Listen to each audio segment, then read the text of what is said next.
झारखंड में जितना भी ब्यूरोक्रेसी है, जितना अफसर है, आईएएस आईपीएस है, सबका निगाह ज़मीन में है। जनप्रतिनिधि हैं, आईएएस आईपीएस नीचे रहना चाहिए, लेकिन उनसे जो जनप्रतिनिधि से ऊपर हो रहे हैं और इसको नकेल कसने का ज़रूरत है। अगर सरकार नहीं कसती तो इसका आम जन हमला आईएएस आईपीएस सादा पट्टा के द्वारा आदिवासी का ज़मीन को लूटा जा रहा है। फिर हमारा जो है भूहरी ज़मीन है, अब जो है कानून का उल्लंघन करके आदिवासियत को ख़त्म मत करिए। तो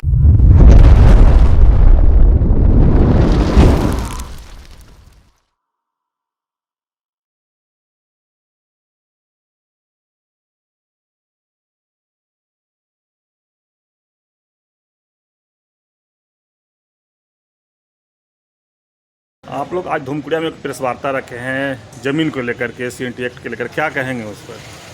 देखिए, मुख्य रूप से आज जो बैठक का आयोजन किया गया है ताकि विभिन्न जो आदिवासी संगठन हैं जो ज़मीन पर जो काम कर रहे हैं उन तमाम संगठनों को बुलाया गया है इसमें। चूँकि सीएनटी एक्ट का उल्लंघन करके जो आदिवासियों का ज़मीन को खास रूप से जो लूटी जा रही है, अगर आप पहले आप देखेंगे होंगे कि एसआर ऑफिस से, कोर्ट से गलत जो कंपनसेशन करने का काम करके लूटा गया। अभी सादा पट्टा के द्वारा आदिवासी का ज़मीन को लूटा जा रहा है। फिर हमारा जो है भूहरी ज़मीन है उसको जो है अपना दाखिल खारिज किया जा रहा है। हमारा धार्मिक ज़मीन है उसको लूटा जा रहा है। सरना मसना को लूटा जा रहा है।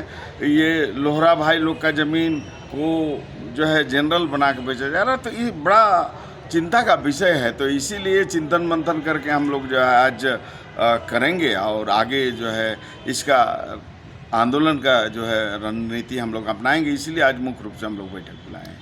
आदिवासी ज़मीन जो अब जहाँ तक ये लगता है उसमें बिक्री करने में कहीं ना कहीं आदिवासी समुदाय के ही लोग आगे बढ़ चढ़ के हिस्सा लेते हैं।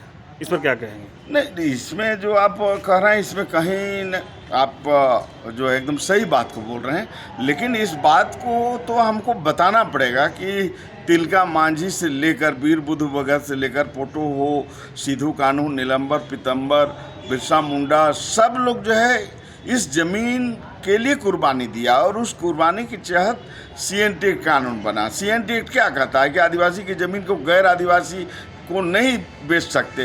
तो उसको अभी बताना पड़ेगा और सामाजिक रूप से हमको जागरूक करना पड़ेगा कि भाई आप जो है कानून का उल्लंघन करके आदिवासियत को ख़त्म मत करिए। तो उस पर भी हम लोग जगह जगह पर बैठ करके हम लोग विचार करेंगे कि कैसे इसको रोका जाए। इस समाज क्यों इस दिशा में जा रहा है, जबकि उसको कानूनी रूप से वो नहीं बेच सकता है, तो फिर किस मजबूरी में वो बेच रहा है, किस दलालों के चक्कर में बच रहा है या क्या है, इस पर तो हम लोग अध्ययन करेंगे। उसके बाद ही हम लोग इस पर आगे कार्रवाई की बात करेंगे। माने आदिवासी समुदाय के जगाने का भी काम आप लोग करेंगे? निश्चित रूप से कि भाई आदिवासी समाज का अस्तित्व ही ज़मीन से है। ज़मीन है तो आदिवासी समाज है और ज़मीन नहीं तो आदिवासी समाज नहीं। तो इसलिए निश्चित रूप से हम लोग इस पर लोगों को बताएंगे कि ज़मीन का महत्व क्या है। हमारे पूर्वजों ने इसको समझा था, तब तो इतना उन्होंने लड़ा।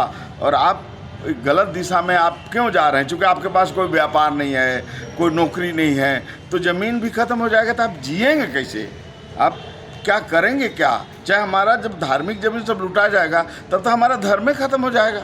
सरना लुटा जाएगा, मसना लुटा जाएगा, हमारा पहान ज़मीन लुटा जाएगा, पुजार ज़मीन, महतवाई ज़मीन, तो तब हमारा धर्म का अस्तित्व ही समाप्त हो जाएगा। तो ये तमाम चीज़ों को लेकर हम लोग जो है जागरूक करने का प्रयास करेंगे। परिचय करिए। देव कुमार धान, संयोजक आदिवासी महासभा। आज आदिवासी का ज़मीन बचाने के लिए आप लोग बैठक कर रहे हैं, क्या कहेंगे? देखिए, रांची में कई 100 संगठन हैं और सभी का मकसद है ज़मीन बचाना। सभी कोई अपने अपने तरह से लड़ाई करते हैं, हक अधिकार के लिए लड़ाई करते हैं। सब कोई ज़मीन बचाने के लिए लड़ाई करते हैं, आदिवासी मूलवासियों के लिए लड़ाई करते हैं। लेकिन मैंने कहीं कहीं सब कोई सक्सेस भी हो जाते हैं, कहीं कहीं नहीं हो पाता है। तो आज जो बैठक हो रही है, हम लोग सबको आग्रह भी कर रहे हैं, अपील भी कर रहे हैं कि एक मंच में एक मुद्दा को लेकर के, अभी हम लोग भी जानते हैं कि मैंने जल जंगल ज़मीन माने ज़मीन से जुड़ा हुआ लोग सब आदिवासी लोग जुड़े होते हैं। और ज़मीन के बिना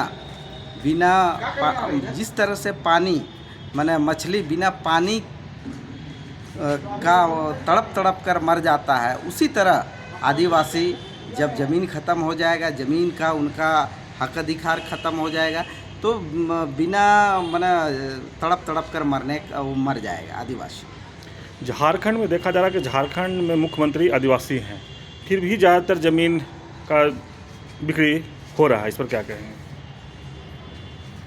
हमारा जो माननीय मुख्य हेमंत सोरेन जी हमारा सीएम है, गार्जियन है, अभिभावक है, माननीय है, लेकिन फिर भी आदिवासी होते हुए हमारा झारखंड का जो विशेषकर रांची जिला, जमशेदपुर जिला का जो ज़मीन आदिवासी ज़मीन CNT SPT का ज़मीन जो निकल जा रहा है, इसका कारण यही है कि बिहारियों को आने के लिए उनको रोका नहीं जा रहा है।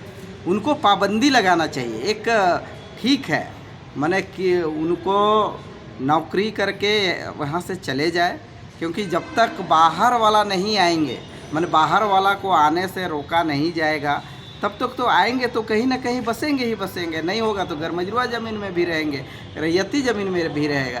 कहने का मतलब है जब पानी भर जाता है या गैस बैलून में भर जाता है तो फट जाता है, तो लोग आएंगे तो ज़मीन का लोग लूट करेंगे ही करेंगे।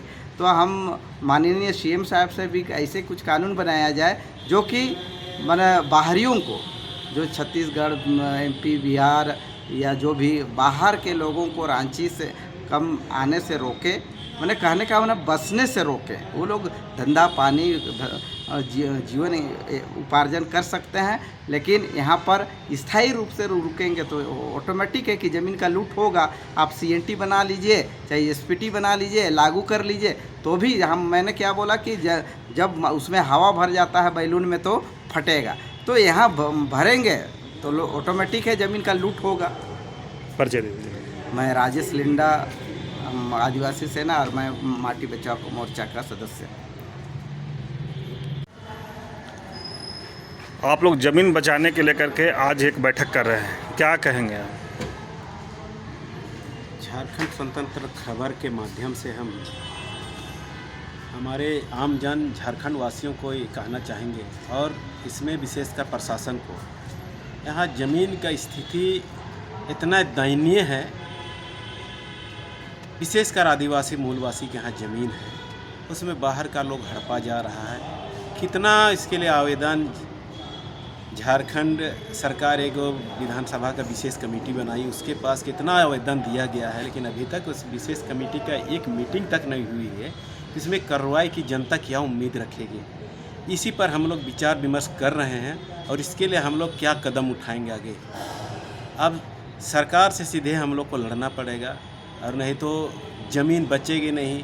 और कहीं कहीं ऐसा देखा जा रहा है, हम लोग सर्वे कर रहे हैं, ज़मीन में 100 साल से हमारा आदिवासी रह रहा है, घर जुआर रह रहा है, और उसमें कहाँ से ऊपर पेपर बन के आया किसी और के नाम पे ये। और सरकार इसमें सुनने के लिए, करने के लिए तो दूर की बात, सुनने के लिए भी जहमत नहीं उठा रही।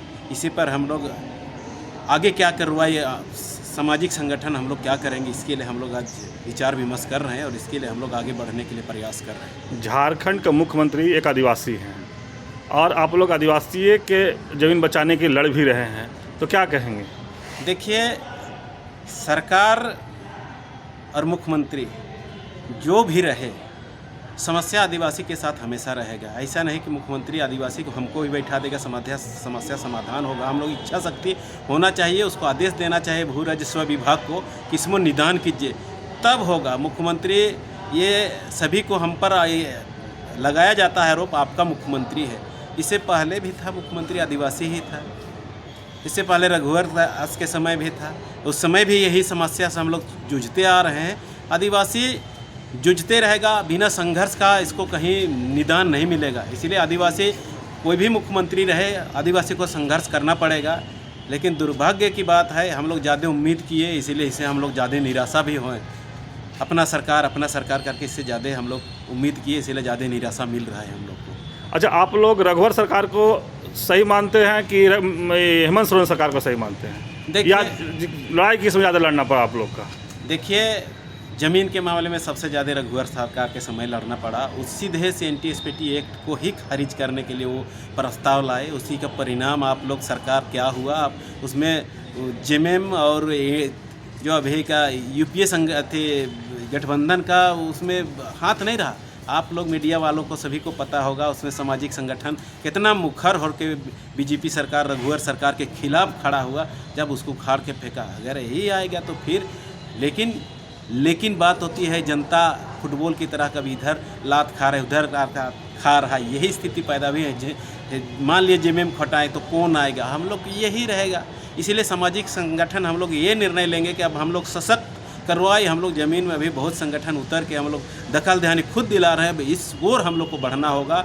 सभी आदिवासी को, मूलवासी को गुलबंद करने का हम लोग प्रयास करेंगे, तभी हम लोग को निदान मिलने की संभावना है। परिचय को दीजिए। सुशील उरांव, केंद्रीय अध्यक्ष आदिवासी छात्र संघ। और यहाँ झारखंड में जितना भी ब्यूरोक्रेसी है, जितना अफसर है, आईएएस आईपीएस है, सबका निगाह ज़मीन में है। और ये घुड़सवार